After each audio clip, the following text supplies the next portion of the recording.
저는 지난 겨울에 이제 낙조라고 그러지 않습니까? 해가 뉘엿뉘엿 기우는 그 오후 늦은 시간에 굉장히 마음에 감동이 되는 경험을 했습니다. 이제 늦은 오후에 이제 해가 완전히 이제 기울어지기 전에 거의 이제 산 중턱에 이게 이제 걸려가기 시작하는 때부터 그 주변이 너무 아름답게 물들어가는 겁니다. 그게 참 예쁘다. 그래서 이 아침에 막 씩씩하게 해가 뜰 때의 모습도 멋지지만 이 해가 지는 모습이 참 아름답더라고요. 그래서 제가 그 과정을 유심히 지켜보고 있는데요. 제 마음에 감동을 준 거는 이제 해가 이렇게 뉘엿뉘엿 져가는 모습부터 막 주변을 물들이더니 그날 제가 발견한 것은요, 해가 이제 산 너머로 완전히 사라져 버렸습니다. 해가 보이지 않으니까 진짜 아름다운 겁니다. 사실 겨울에 낙조는 그렇게 눈부시지는 않아도 이 해가 이렇게 져갈 때는 그래도 눈이 부셔가지고 끝까지 잘 보기가 어려웠는데요. 이제 해가 완전히 져서 사라져 버리니까 그 부분이 훨씬 더 붉게 물드는 겁니다. 그거를 보고 제 마음에 그날 굉장히 도전이 되면서 마음으로 막 이런 소원이 생기는 겁니다. 하나님, 제 인생도 저러기를 원합니다.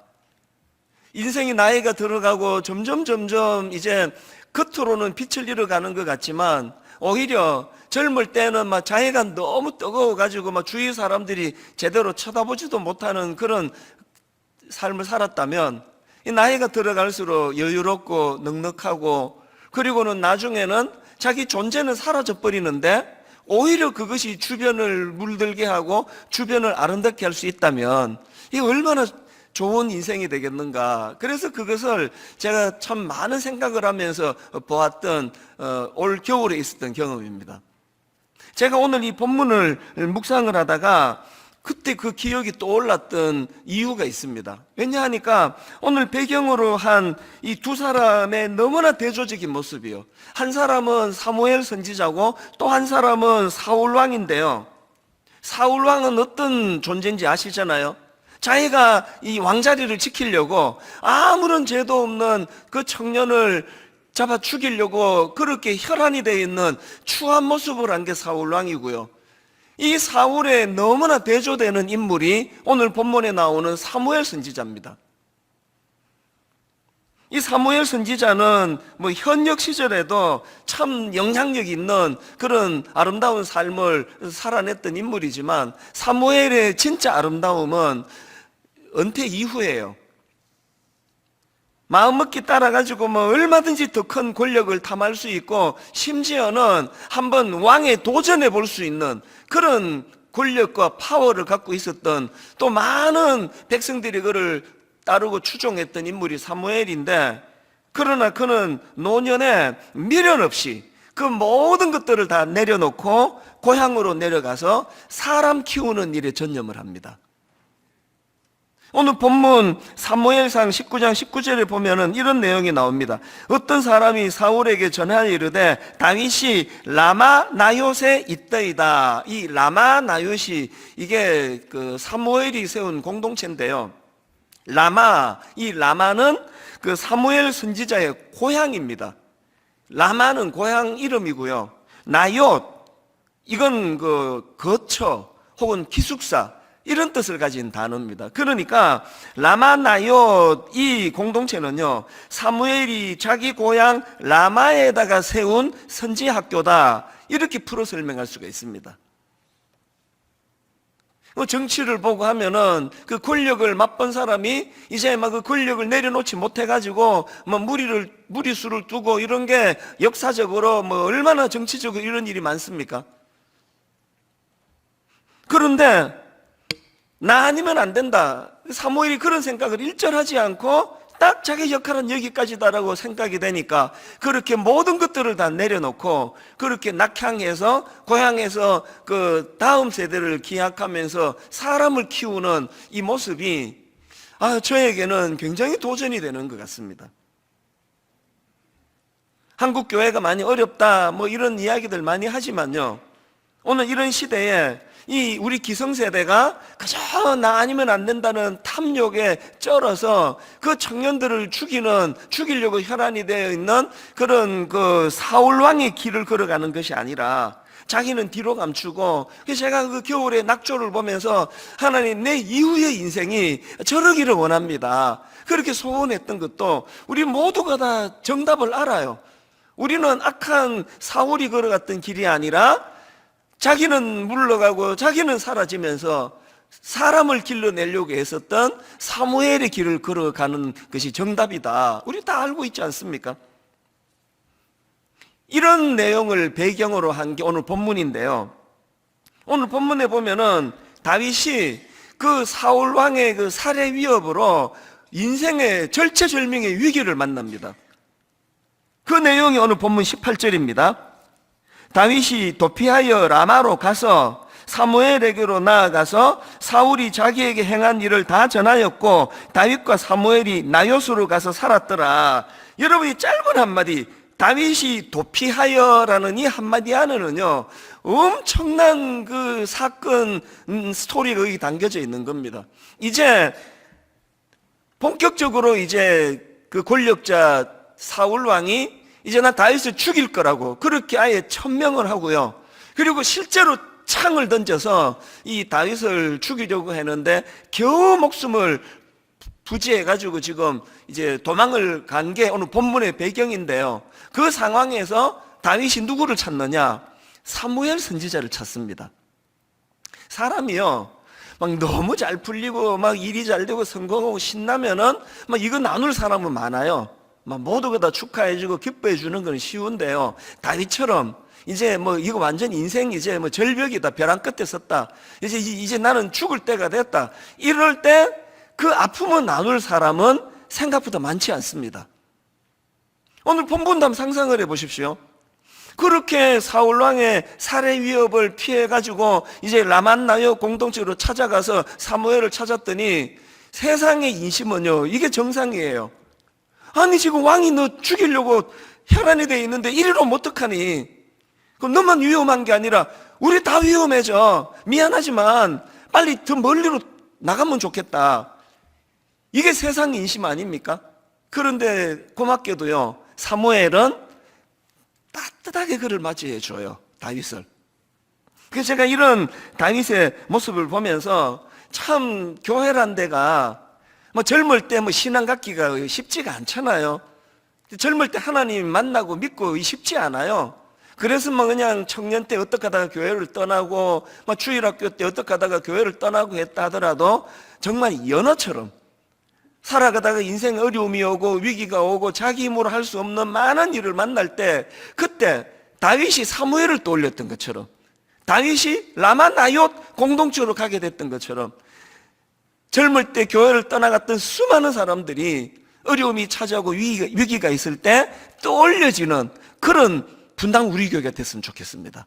그래서 그때 그 교회에서 만났던 사무엘과 같은 고마웠던 귀한 어른들이 참 많았는데, 이런 점에서 이제 다윗을 따뜻하게 맞아준 사무엘을 제가 분석을 해보다 보니까요, 위기를 만난 다윗을 위해서 사무엘이 해준 게 결정적으로 두 가지 고마운 일을 했습니다.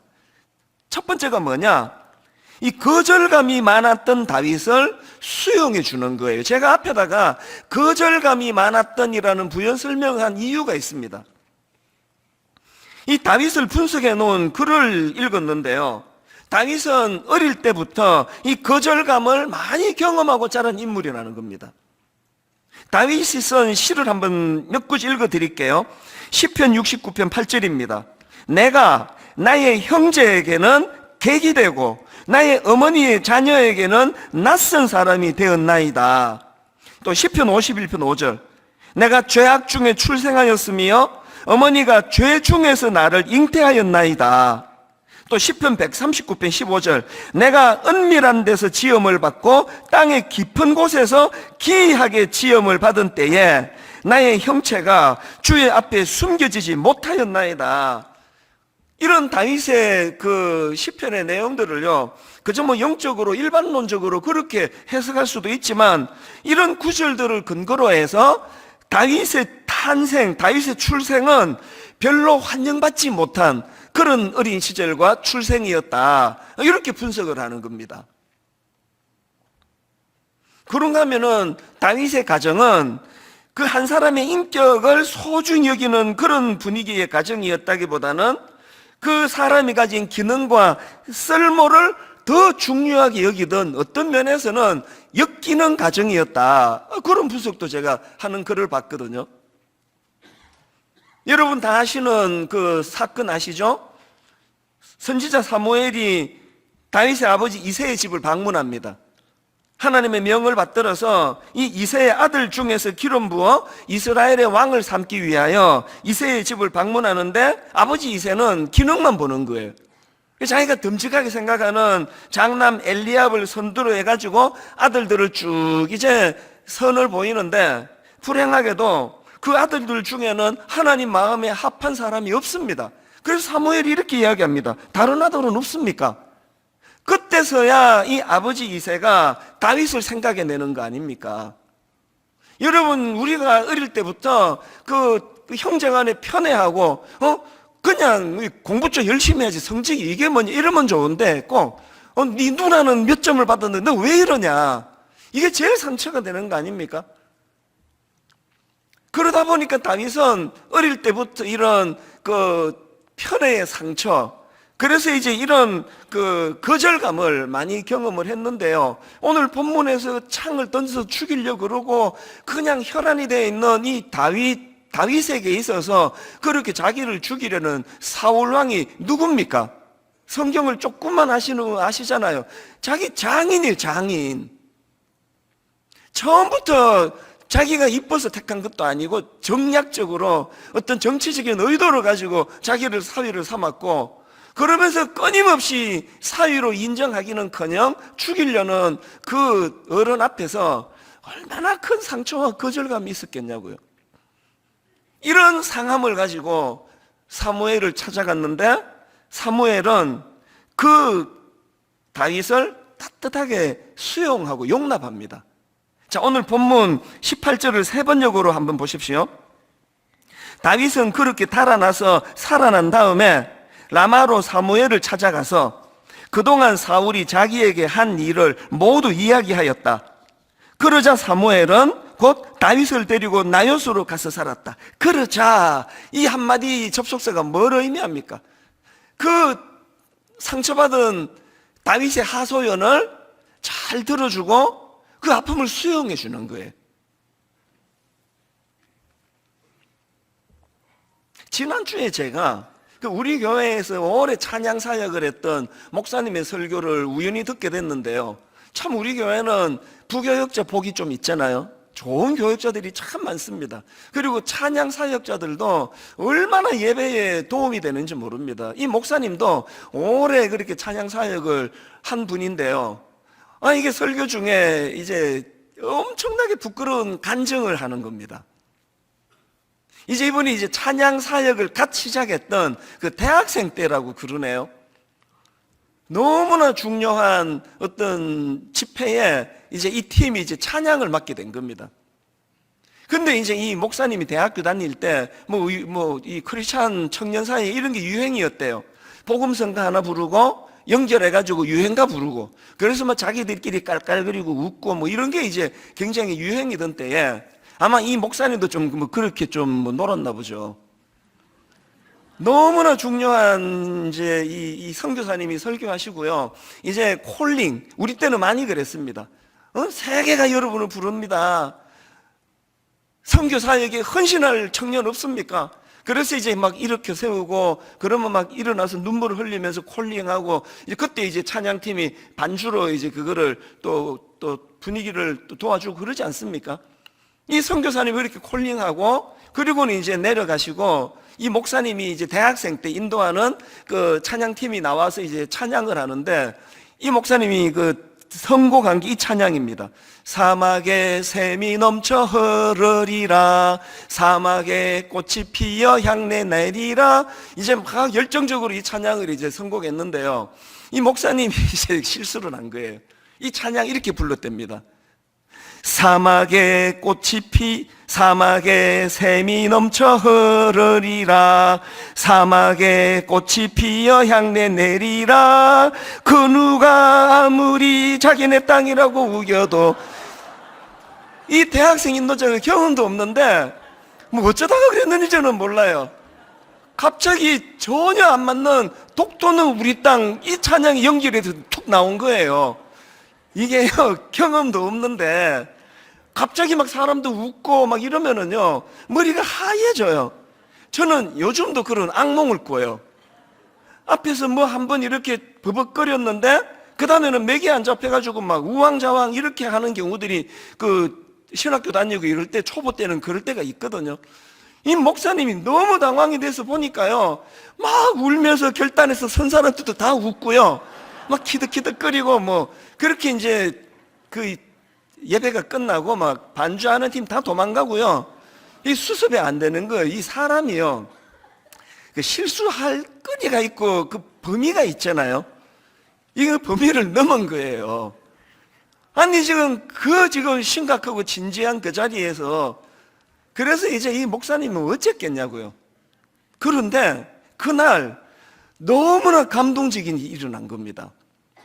그래서 이제 그냥 쥐구멍이라도 찾을 것 같이 그렇게 힘든 마음을 가지고 그 담당 목사님을 찾아갔더니요, 목사님이 뭐라고 하는, 농담으로 이걸 이렇게 받는 겁니다.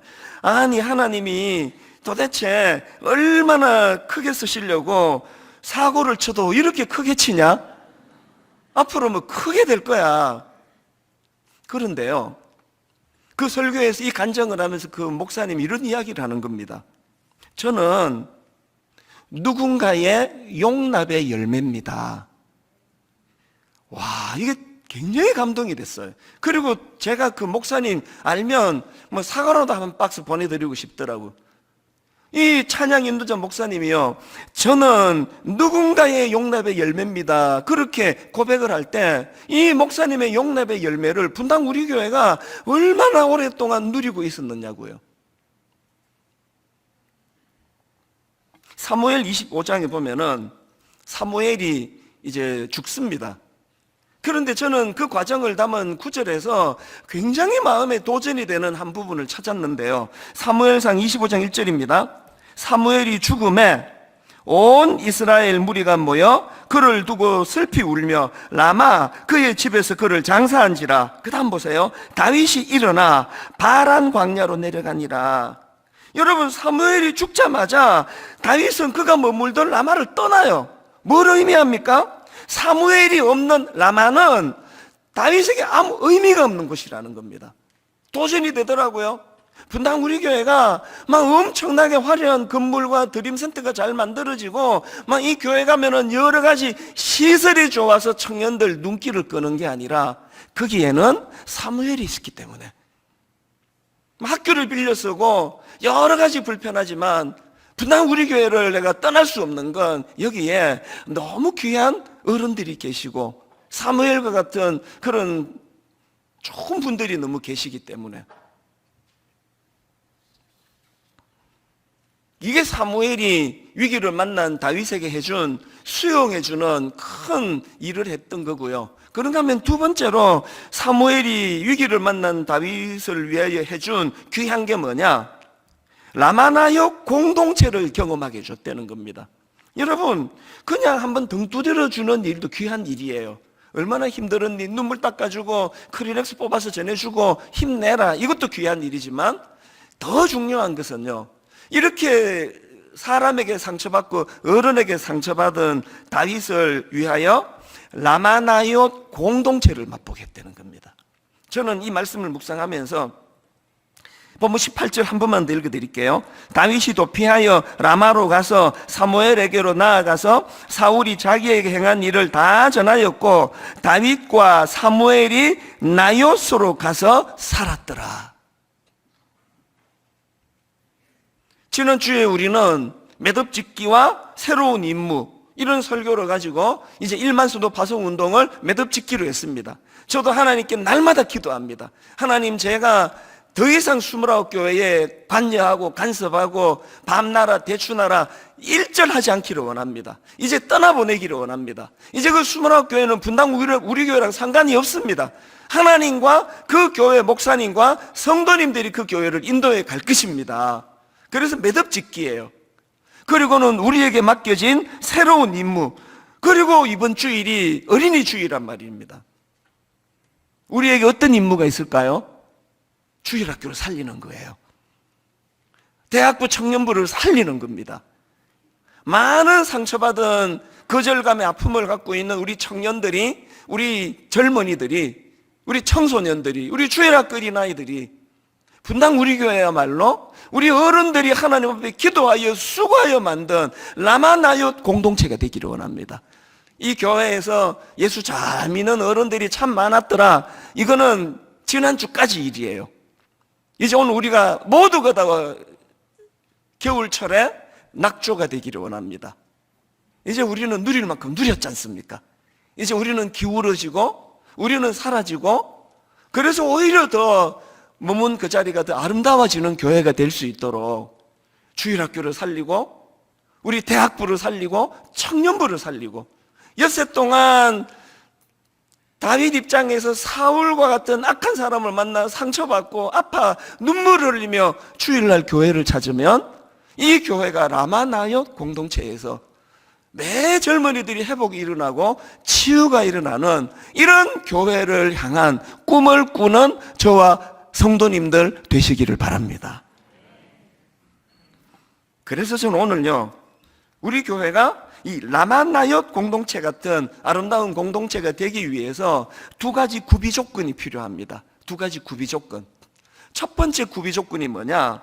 지도자의 솔선수범입니다. 사무엘이 이제 은퇴하고 사무엘상 12장에서 이제 고향인 라마로 내려가면서 이제 지난주 설교로 말하면 사무엘이 매듭짓기처럼 백성들에게 질문을 던집니다. 이게 굉장히 감동적이에요. 사무엘이 은퇴하면서 백성들에게 이런 질문을 던집니다. 사무엘상 12장 3절입니다. 내가 여기 있나니 여호와 앞과 그의 기름 부음을 받은 자 앞에서 내게 대하여 증언하라. 내가 누구의 소를 빼앗았느냐? 누구의 나귀를 빼앗았느냐? 누구를 속였느냐? 누구를 압제하였느냐? 내 눈을 흐리게 하는 뇌물을 누구의 손에서 받았느냐? 그리하면 내가 그것을 너희에게 갚으리라. 그랬더니요, 그 이야기를 들었던 백성들이 막 합창하듯이 이렇게 다들 이렇게 선포하는 겁니다. 4절입니다. 그들이 이르되 당신들이 우리를 속이지 아니하였고 압제하지 아니하였고 누구의 손에서든지 아무것도 빼앗은 것이 없나이다. 얼마나 아름다운 매듭입니까? 그렇게 은퇴해서 고향으로 내려가 너무나 아름다운 후학들을 키우는 공동체를 세울 때 왜 거기에서 능력이 나타납니까? 왜 거기에서 힘이 있습니까? 그 공동체를 이끄는 지도자 사무엘의 솔선수범이에요. 입만 가지고 이론만 가지고 가르치는 것이 아니었다는 거 아닙니까? 이건요, 신약으로 와서 사도 바울도 똑같습니다. 이제 하나님의 새로운 사명을 부여잡고 떠나가는 이 사울의 질문이 너무나 똑같습니다. 사울의 이 선언이요. 자, 사도행전 20장 18절부터 보십시오. 그들에게 말하되 아시아에 들어온 첫날부터 지금까지 내가 항상 여러분 가운데서 어떻게 행하였는지를 여러분도 아는 바니 곧 모든 겸손과 눈물이며 유대인의 간계로 말미암아 당한 시험을 참고 주를 섬긴 것과 유익한 것은 무엇이든지 공중 앞에서나 각 집에서나 그리낌 없이 여러분에게 전하여 가르치고. 사무엘하고 흐름이 너무 똑같지 않습니까? 솔선수범이에요. 사도 바울이 그렇게 위대한 하나님의 종이 될 수 있었던 건 말빨이 세고 막 황금의 입이다, 막 그 말에 설득당하지 않은 사람이 아무도 없다. 이것도 하나님의 은혜인지 모르지만요, 논리정연한 사도 바울의 머리보다 더 소중한 건 솔선수범입니다. 좀 큰 인물 됐다고 뭐 어떤 성도가 와가지고 기도 부탁하면 아니 지금 내가 지금 얼마나 바쁜 사람인데 뭐 집사님 뭐 그런 것까지 나한테 부탁합니까?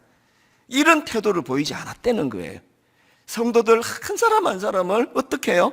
모든 겸손과 눈물로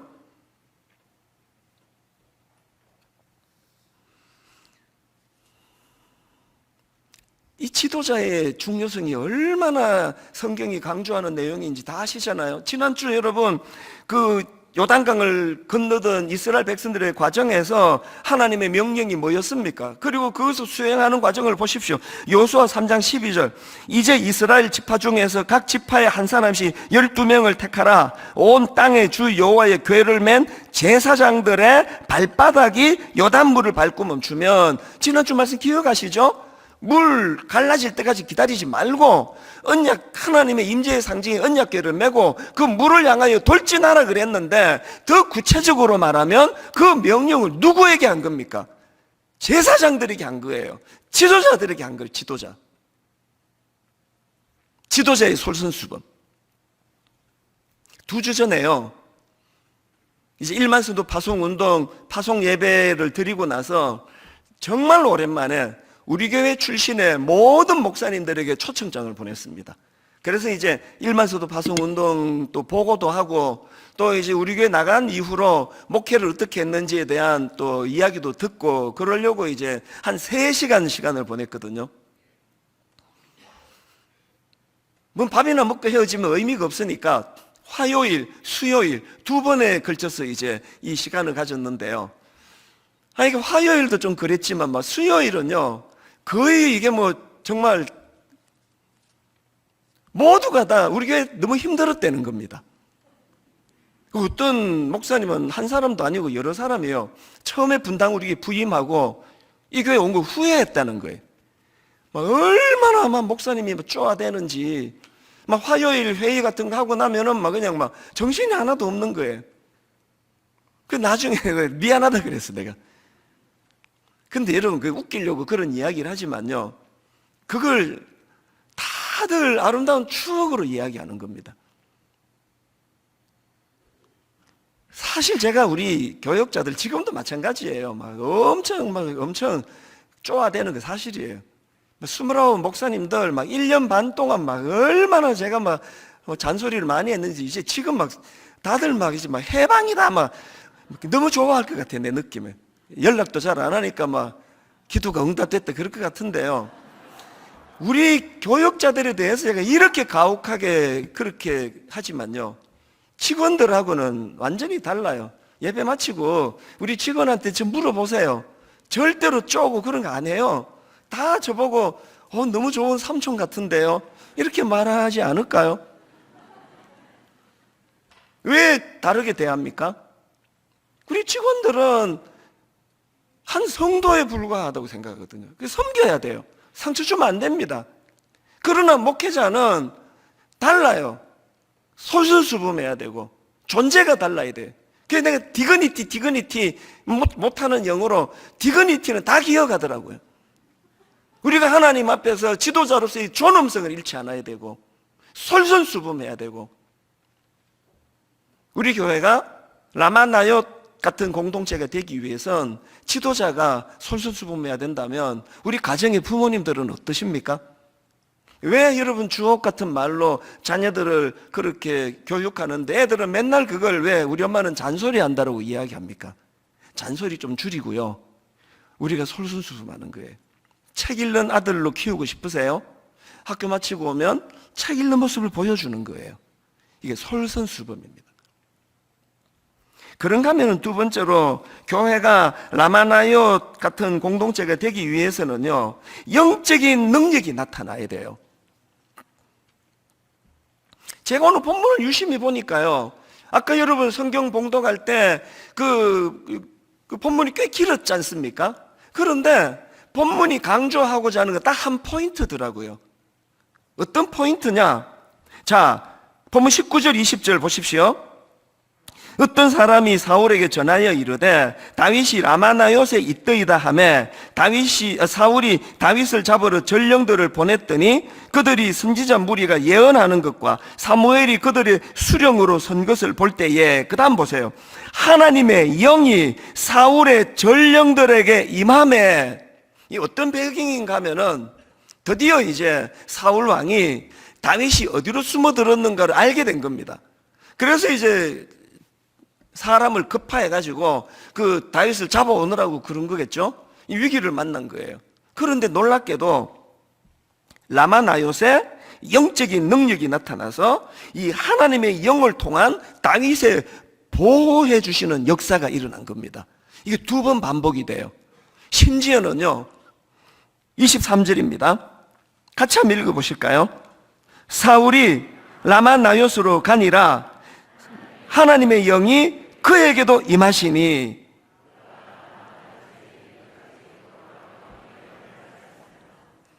사울이 다윗을 잡으러 가는데 하나님의 영이 그에게도 임하시니, 지금 하나님의 영적인 능력이 나타나서 하나님의 영을 통한 다윗의 보호하심의 역사가 계속 일어나고 있다는 겁니다. 이 본문의 그 라마나요 공동체의 특징하고 너무나 대비가 되는 구절을 제가 하나 발견했는데요. 사무엘상 19장 9절입니다. 사울이 손에 단창을 가지고 그의 집에 앉았을 때에, 그 다음 보세요. 여호와께서 부리시는 악령이 사울에게 접하였으므로. 사울의 악함과 라마나요 공동체 사람들의 선함은 그들의 좋은 성품도 물론 있었겠지만 하나님의 일하심이었습니다. 역사하심. 여러분 다 아시지만요, 사도행전에 나오는 초대교회 지도자들은 그렇게 유능한 사람들이 아니었습니다. 먼저 배운 게 많이 없고요, 뭐 고기 잡고 뭐 이러는데 뭐 학문에 관심을 가질 필요가 없지 않습니까? 그리고 또 여러분 다 아시지만 예수님 십자가 지실 때 그 직전까지 주님을 부인하고 배신하고 뭐 이랬던 사람들이에요. 그리고 사도행전으로 연결되는데 긴 시간이 흐르지 않은 거 다 아시잖아요. 그렇게 좀 지도자들이 좀 부실했습니다. 근데 사도행전에 나오는 초대교회의 강력한 특징이 뭐냐? 사도행전 2장 4절입니다. 그들이 다 성령의 충만함을 받고 성령이 말하게 하심을 따라 다른 언어들로 말하기 시작하네. 이게 보니까 2가지 특징이 있네요. 초대교회가 태동될 때 하나는요, 성령의 충만함을 받고예요. 그리고 그 다음에 성령이 말하게 하심을 따라. 한번 생각해 보세요. 그럼 너 나 따라해? 말하게 하심을 따라 하는데 무슨 박사학위가 필요합니까? 무슨 박사학위가 필요합니까? 따라하면 되는데. 어떤 면에서는요, 저를 포함해 오늘 한국교회가 목사님들이 뭐 책 읽는 거 좀 줄여야 되나? 박사학위가 왜 필요합니까? 말하게 하는 거 따라만 하면 되는데. 어떤 면에서 우리가 책을 너무 많이 읽어가지고 자꾸 자기 이야기가 나오는 거 아닌가? 여러분, 교회가 사무엘 같이 솔선수범하는 도덕적으로 윤리적으로 깨끗한 거 이거 중요하지만 이것보다 더 중요한 건 성령의 역사하심이에요. 지도자는 좀 부실한데, 지도자는 뭐 그냥 뭐 참 어디 가서 그 교회 담임 목사, 당신 교회 담임 목사 누구야? 그러면 막 좀 말하기가 창피해가지고 뭐 참 있어 그런 사람 막 이렇게 막 얼버무릴 수밖에 없다 하더라도 이 교회에 성령의 역사가 나타난다면, 다윗처럼 엿새 동안 위기를 만나가지고 어려움을 만나고 참 아픔을 겪고 이런 사람들이 교회로 몰려올 때 그 라마나요 공동체처럼 거기에 영적인 능력이 나타나고 하나님의 영을 통한 다윗의 보호하심의 역사가 나타나는 그런 교회라면 담임 목사의 역할이 뭐가 그렇게 중요하겠냐고요. 우리가 추구해야 되는 거요, 영적인 충만함입니다. 이제 여러분, 코로나19 이거 영적으로 엄청 위험해요. 가정에서 예배 드리는데 너무 익숙해지셔가지고요, 주일날 옷 갈아입고 교회 가는 게 힘들어요. 이해가 돼요. 여러분, 이제 새벽기도 살려야 됩니다. 여러분이 이제 금요 기도회 이 본당에 모여 하나님 앞에 눈물로 기도하던 그거 다시 회복해야 합니다. 지금 드림센터에서 새벽 기도를 드리고 있는데요, 막 빨리 본당으로 옮기고 싶어요. 본당에서 이 자리가 여러분 20년 동안 눈물 자국이 배인 자리 아닙니까? 여기에 그 회복하셔야 됩니다. 영적인 공동체, 성령이 역사하시는 공동체. 결론을 저는요, 이 편지 하나 읽어드리는 것으로 마무리 짓기를 원하는데요, 최근에 그 지방에 있는 어떤 청년이 저에게 편지를 보내왔는데 참 가슴이 먹먹해요. 이 애씀이 너무. 자, 한번 들어보십시오. 목사님, 저는 전라도 광주에서 살고 있고 합동측 교회 다니는 31살 청년입니다. 우리 교단이에요.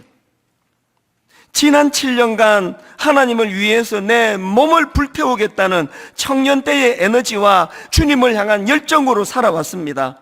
어느덧 보니 저는 어떠한 모습으로도 주님께 영광 돌릴 수 없는 더러운 죄인인 걸 날마다 깨닫게 되었습니다. 어렸을 적 호기로 내 삶을 주님의 영광을 위하여 살 거라고 자신만만했던 제 과거가 부끄럽습니다. 이제 터무니없는 원대한 꿈을 접고 내가 있는 이 무미건조하고 똑같은 일상에서 주님을 만나려고 합니다. 그리고 하루를 살더라도 제발 주님 뜻대로 용서도 해보고 사랑도 해보고 좀 몸에 힘 좀 빼면서 예수님처럼 살려고 노력하려고 합니다. 이 31살 청년이 얼마나 귀합니까? 그 다음 들어보세요. 저한테 눈물겨운 부탁을 합니다. 그래서 저에게는 믿음의 선배가 필요합니다. 교회가 창피합니다. 그런 것들 때문에 내가 앞에 그 생략한 것들이 좀 많아요. 그런 것들 때문에 내가 교회 다닌다고 말하기가 세상에서 부끄러울 정도이니까요. 그러니까 목사님께 이 말씀을 드리고 싶습니다.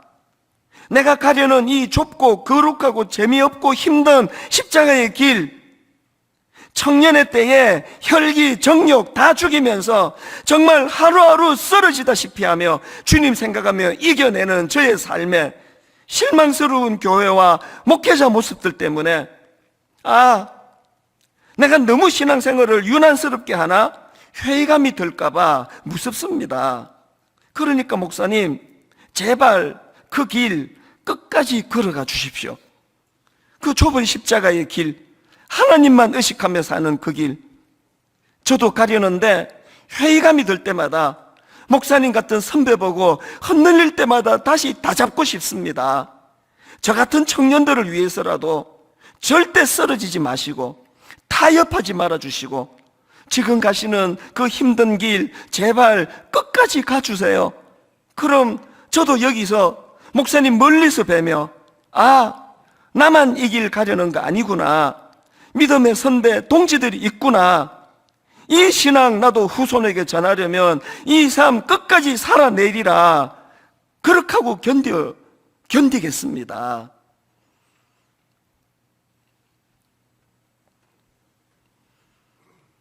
젊은 청년이 이렇게 예수 잘 믿으려고 애를 쓰는데 우리 같은 목사들이 교회가 그게 방해가 된대요.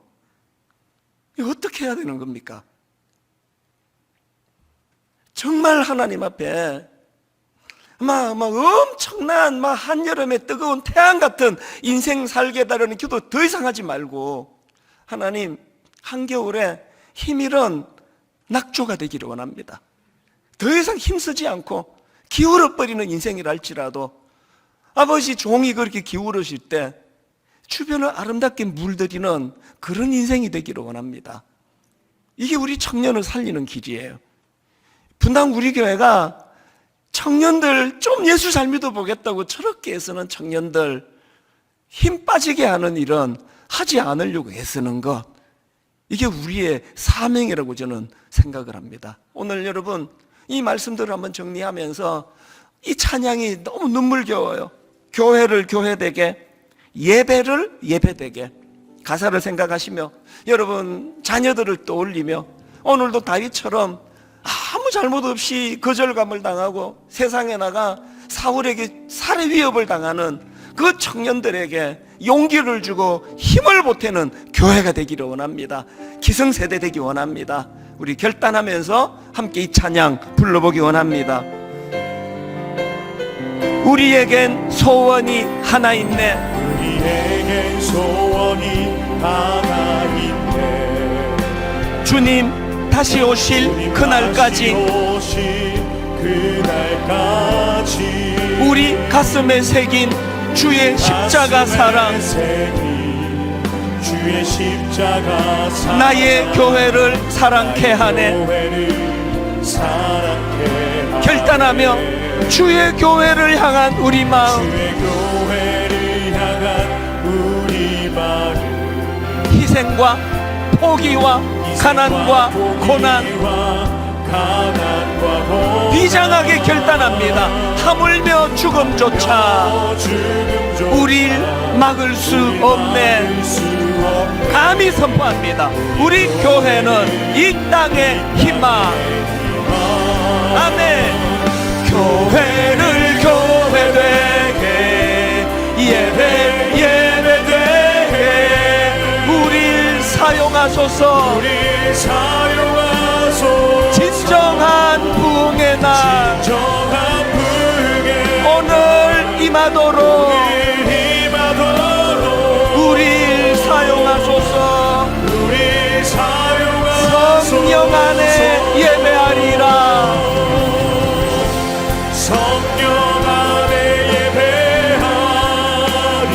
자유의 마음으로 사랑으로 사역하리라.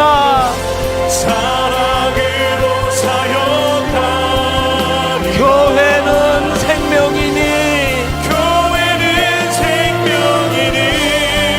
교회를 교회되게, 예배를 예배되게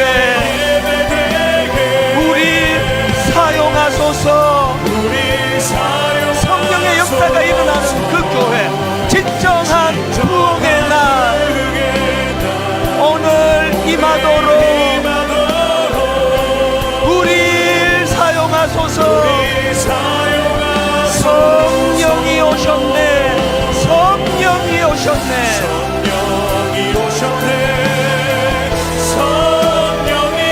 내 주에 보내신 성령이 오셨네.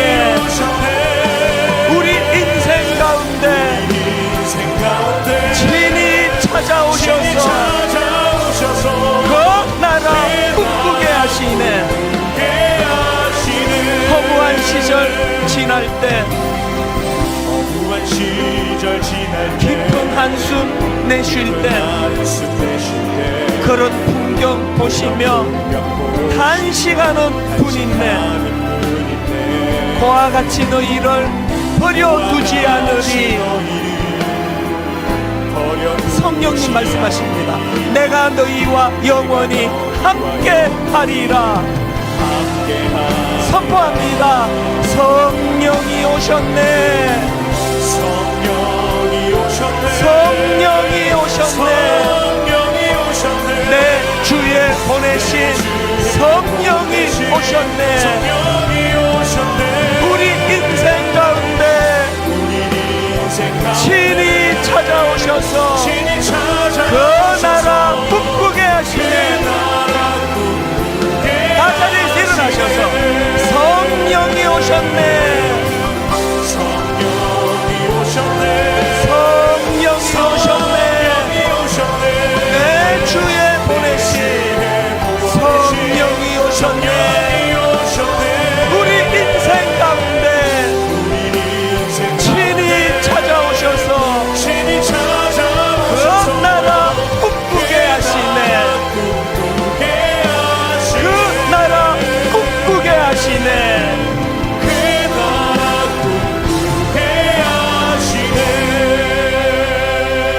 오늘은 다음 세대를 위해 기도하면 좋겠습니다. 우리 자녀들을 품고 기도하기 원합니다. 여러분, 우리 아이들이 요새 동안 이 악한 세상에서 날마다 사울 왕에게 위협을 당하는 다윗과 같이 살고 있습니다.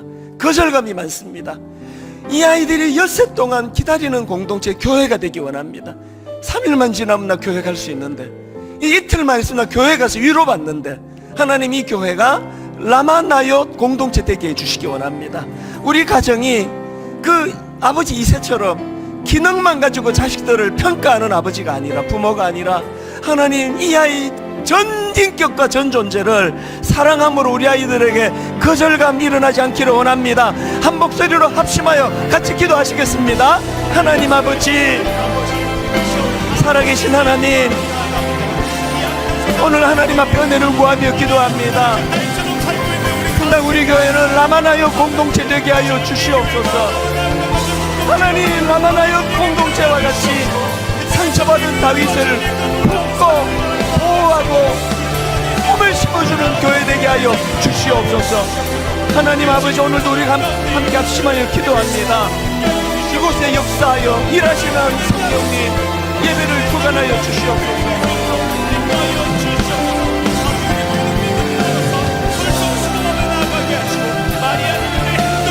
살아계신 하나님 아버지, 위기를 만난 이 시대 다음 세대 자녀들을 위하여 하나님 우리가 함께같이 기도하기 원합니다. 성령이 말하게 하심을 따라 라마나옅 공동체처럼 어려움을 만날 때 여기에 영적인 능력이 나타나게 하시고 하나님의 영을 통한 다윗의 보호하심의 역사가 일어나는 교회 되게 하시고 가정 되게 하여 주시옵소서. 살아계신 하나님, 마음을 담아 예배하는 이 시간에 강력한 성령의 역사와 능력이 일어나도록 은혜 내려주시고 이것을 기뻐 체험하는, 그래서 한 주간을 끝들이 살아낼 수 있는 은혜의 공급이 있도록 함께하여 주시옵소서. 하나님 아버지, 이 시대가 너무나 혼란스럽습니다. 가치관이 상상을 초월하게 어지럽습니다. 우리 청년들이 하루에도 몇 번씩 좌절하고 넘어지고 자빠지도록 얼마나 이 환경이 열악한지 모릅니다. 이런 상황에서 교회가 무기력한 것을 용서하여 주시옵소서. 이렇게 교회가 저 청년들에게, 그래도 잘 믿어보려고 애쓰는 젊은이들에게 도움이 되지 않는 현실을, 그 편지를 읽으며 부끄러움을 느끼며 읽습니다. 하나님, 우리 기성세대를, 저희 목회자들을 불쌍히 여겨주시기를 원합니다. 하나님, 교회들마다 라마나옅 공동체 되게 하여 주시옵소서. 죽이려고 달려드는, 그래서 상처를 많이 받은 그 다윗 같은 청년들이 그 교회 안에 보호를 받으며 그 교회에 역사하시는 강한 성령의 일하심으로 안전하게 꿈을 꿀 수 있는 공동체 되게 하여 주시고, 우리 예수 믿는 가정들이 놓치고 있는 잃어버린 것들을 되찾을 수 있도록 함께하여 주시옵소서. 오늘 예배 가운데 역사하시는 강력한 하나님의 은혜와 임재하심으로 인하여 이 험악한 한 주간을 거뜬히 살아내고도 남는 새 힘을 공급받는 아름다운 예배 되도록 인도하여 주시옵소서. 우리 주 예수 그리스도의 은혜와 하나님 아버지의 다함없는 사랑과 성령님의 감동, 감화, 위로교통 충만하심의 역사가 오늘 주신 말씀 마음에 담고 힘 얻어 다시 한번 거룩을 향하여, 하나님의 꿈을 향하여 나아가기로 다짐하며 예배하는 모든 주의 자녀들 머리 위에 지금부터 영원토록 함께 하시기를 간절히 축원하옵나이다. 아멘.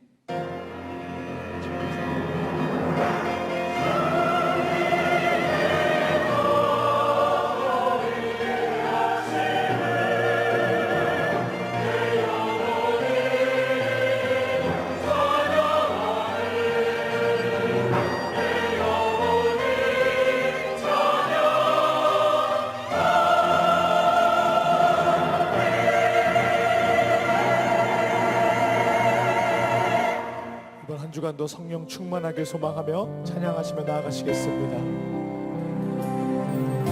우리에겐 소원이 하나 있네. 주님 다시 오실 그날까지 우리 가슴에 새긴 주의 십자가 사랑 나의 교회를 사랑케 하네. 주의 교회를 향한 우리 마음 희생과 포기와 가난과 고난 하물며 죽음조차 우릴 막을 수 없네.